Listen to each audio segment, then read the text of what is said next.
Stock. Once upon a time, in a far-away village in West Africa called Arepo, there lived a couple named Okeke and Chinelo. They were blessed with 3 beautiful daughters. Their youngest daughter was named Ifeoma, which means good thing. Her parents chose this name because they believed she was as precious as gold to them. However, Ifeoma's beauty was so striking and rare in the village that everyone began to call her Ego Oyinbo, which means pounds and dollars baby. This nickname reflected how the villagers saw her beauty as valuable and extraordinary. Over time, the shorter version of her nickname, Ego, became more commonly used. As Ego grew up, her beauty only became more dazzling and the nickname stuck.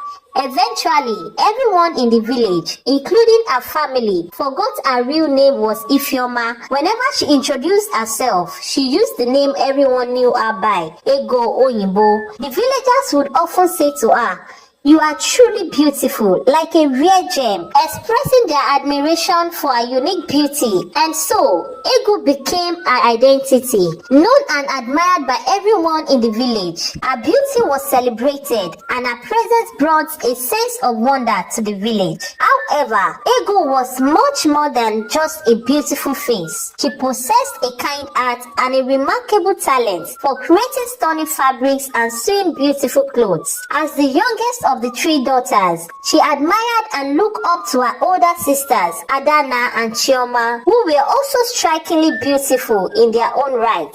Despite their shared beauty, each sister had their own unique qualities that set them apart. Ego deeply loved her family and was immensely proud of her sisters. She spent countless hours learning the art of fabric making and sewing from her mother, honing her skill with dedication and passion. Her creations were admired not just within her family but throughout the village. People marveled at the unique designs and flawless craftsmanship of her work. Ego's kindness was evident in her daily interactions. She was always ready to help her neighbors, whether it was mending a torn dress or creating a special outfit for a village celebration. Her generosity and talent made her beloved by everyone in the village, further enhancing her reputation. Despite her beauty and talent, Ego remained humble and grounded. She cherished the bond she had with her sisters, Adana and Chioma, who supported and encouraged her in all her endeavors. Their sisterly love was a source of strength and inspiration for Ego, driving her to continue improving her crafts and spreading kindness wherever she went. In every way, Ego was a rare gem in her village, not just for her striking beauty, but for her warm heart and incredible skills. However, as Ego grew older, she began to notice that beauty alone did not guarantee happiness. Adana and Chioma, her admired older sisters, had captivated the hearts of wealthy men who came from the city to marry them. Their beauty, which initially seemed like a blessing, turned out to be a double-edged sword. Ego witnessed her sisters' weddings, which were grand affairs filled with music, dancing, and promises of a bright future. The men who married Adana and Chioma had assured their parents that they would support the girls in furthering their education. But once they were married, these promises were broken. Adana's husband, despite his wealth, was unfaithful and often left her feeling lonely and abandoned. She spent many nights alone, wondering why her beauty had brought her such sorrow. Chioma's situation was even worse. Her husband was abusive and constantly accused her of infidelity. Chioma lived in fear and despair, unable to escape the torment she faced daily. Both sisters found themselves trapped in their unhappy marriages. They could not live because they lacked the skill or education to support themselves independently. The bright futures they had been promised turned into harsh realities filled with disappointment and pain. Ego watched this event unfold with a heavy heart. She realized that the admiration and allure of beauty could bring as much sorrow as joy. Her sister's experiences taught her that relying on beauty alone was not enough. She needed strength, skills, and independence to navigate the complexities of life. This revelation shaped Ego's understanding of true happiness and the importance of being self-reliant. One afternoon, Ego packed few of her clothes to visit her sisters in the city. She first visited Adana. The mansion was beautiful, but the atmosphere inside was cold and sad.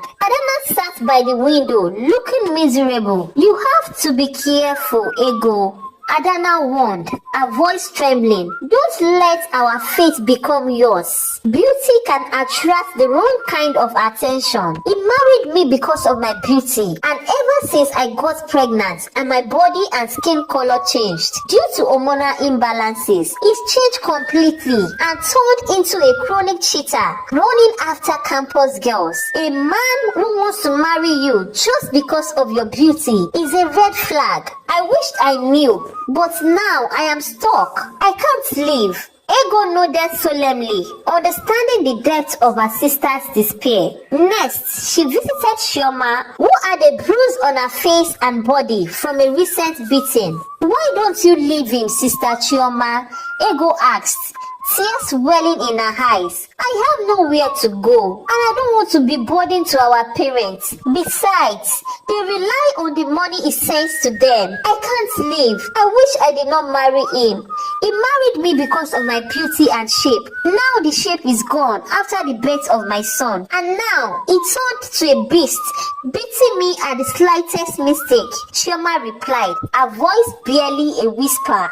Ego's heart ached for her sisters. She realized how trapped they were in their marriages, suffering in silence to uphold the family's financial stability. This stark contrast between the luxurious surroundings and their personal anguish reinforced her determination not to fall into the same trap. She vowed to carve out a different path for herself, one where she could be independent and free from such suffering. Ego returned home from visiting her sisters in the city, carrying an assortment of gifts, clothes, food, and other items her sister had given her. As she stepped into their small modest house in the village, her mother greeted her warmly. "Ego, you are back?" her mother exclaimed, her eyes lighting up with joy. "What did you bring?"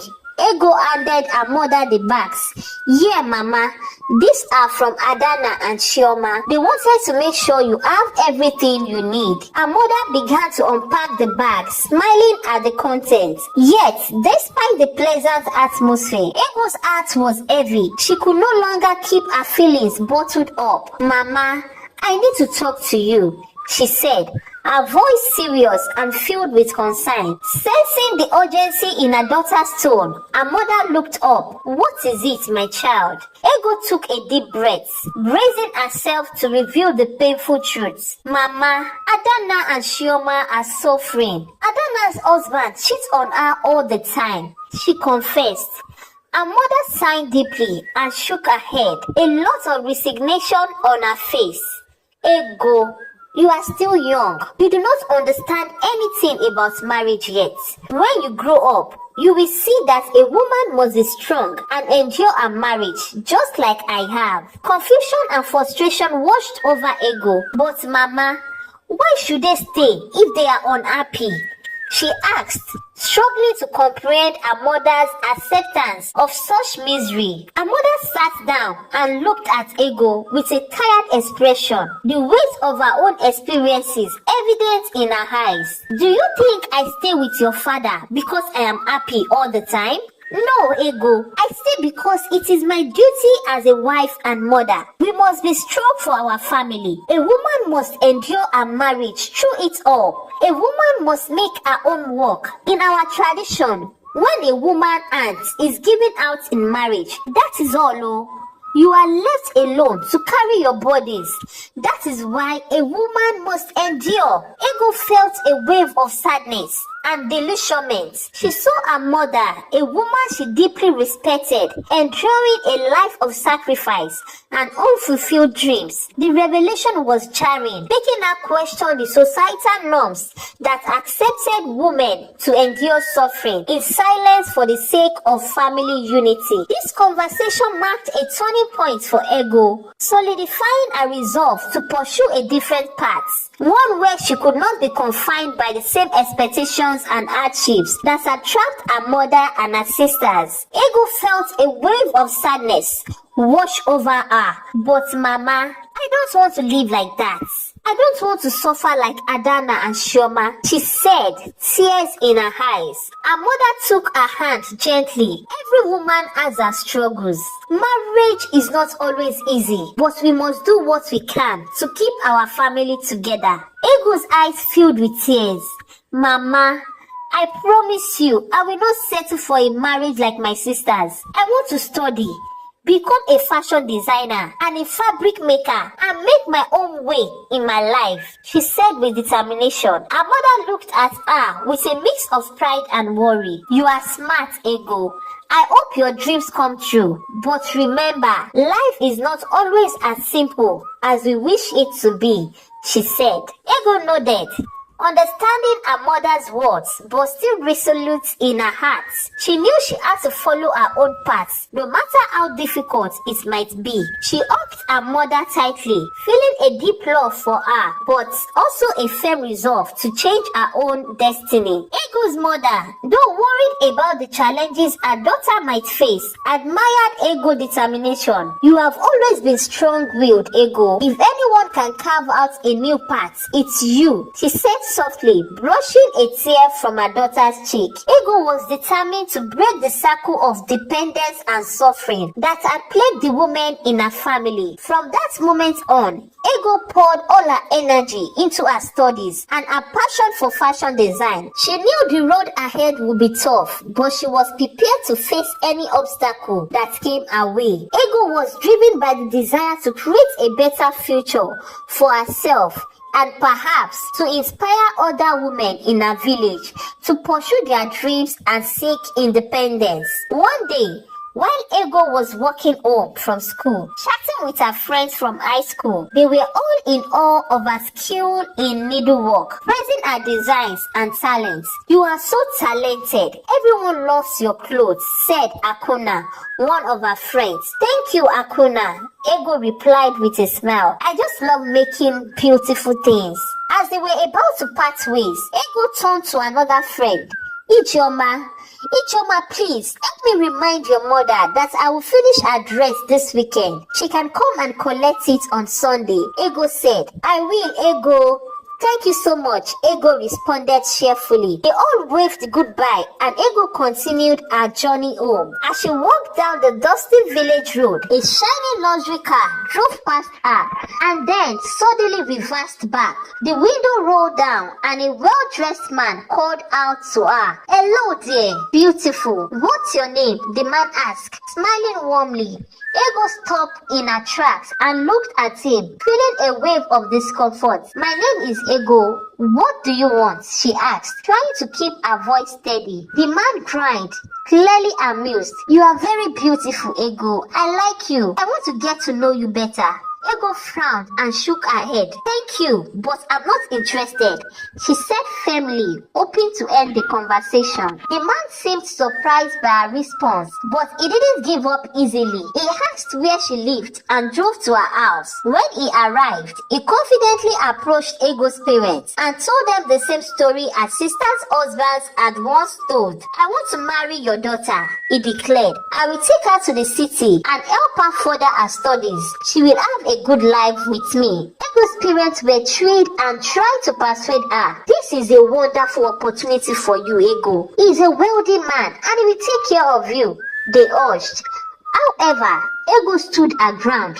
No, Mama, Papa, I do not want to marry him. I want to continue my studies and become a fabric and fashion designer, she insisted. Despite her parents' repeated attempts to change her mind, Ego refused the man's proposal. Over time, many other suitors came, each promising her heaven and earth, but Ego turned them all down. At the end of the year, the results from her school exams were announced. Ego was nervous but hopeful as she went to check her results. When she saw her scores, she was overjoyed. She has passed with flying colors. years, and her dreams of going to college to study fabric and fashion designing was within reach. She ran home to share the good news with her parents. Mama, Papa, I did it! I passed my exams with high marks. I can go to college now, she exclaimed. Her parents were proud and happy for her. We are so proud of you, Ego. You have worked so hard, and now you can achieve your dreams, they said. Ego's journey to the city to study fabric making and fashion design was made possible by the money she had saved from making beautiful fabrics and sewing clothes for her villagers. Her sister Adana also helped her pay for college for the whole year. When Ego arrived in the city, she stayed with Adana since Adana's house was closer to the college. On Ego's first day of college, she attracted a lot of attention. Her beauty and the stylish clothes she had designed for herself made her stand out. Everyone, including the lecturers, noticed her. A group of ladies often came up to her to compliment her outfit. Wow, your dress is amazing. Did you make it yourself? One of the girls asked. Yes, I did, Ego replied with a smile. She is so talented and beautiful, another girl said, and everyone nodded in agreement. As Ego walked through the college, people stared at her, admiring her beauty and talents. That first week was very exciting for her. Many girls wanted to be her friend, and they would wave at her from a distance or call out, "How are you, Ego?" They would even ignore whoever they were working with just to get her attention. Ego received a lot of attention from the guys too. Even guys from other departments would hang around Ego's department just to talk to her or ask if they could buy her lunch. "Hi, would you like to have lunch with me today?" one of the boys asked. "Thank you, but I already have plans," Ego would reply politely. Despite all the attention, Ego was unsure who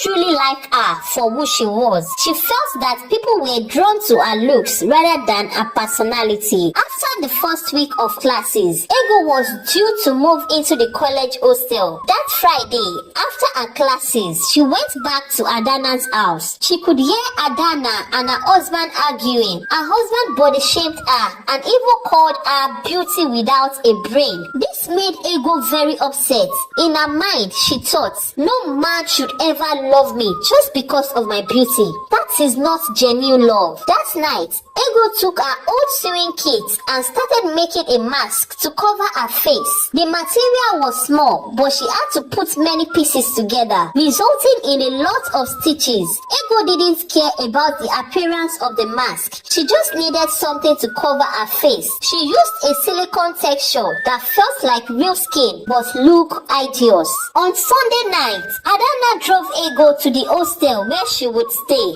They hugged and said goodbye. "I will come to visit you whenever I can, okay? Study hard, be focused," Adana said to Ego. Ego was alone in her hostel because her roommate had not yet moved in. On Monday, Ego went to school wearing her face mask. No one recognized her as Ego. As soon as she reached the academic area, everyone was whispering and laughing. "Who is that?" someone said. Ego went to the friends she had made during the first week and told them, "It's me, Ego." They laughed scornfully.